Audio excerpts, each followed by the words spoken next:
Petrol मसनूआत की कीमतों में इजाफा। आपको इस वक्त सबसे बड़ी खबर से आगाह करते हैं कि डॉलर की कीमत में इजाफे के बाद पेट्रोल और डीजल की कीमत में भी इजाफे का फैसला कर लिया गया है।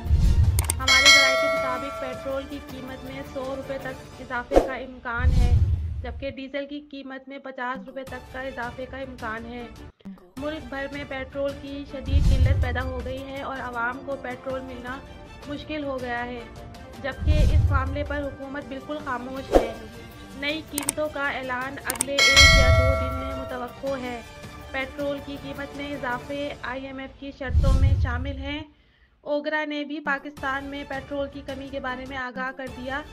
डॉलर में इजाफे की वजह से एक तोला सोने की कीमत 2,10,000 रुपये तक पहुंच गई है। आने वाले चंद दिनों में महंगाई 35% तक बढ़ने का इम्कान है, जिसकी वजह से आवाम बहुत परेशान है, जबकि हुकूमत आवाम को सिर्फ तसल्लियाँ देने पर मसरूफ़ है।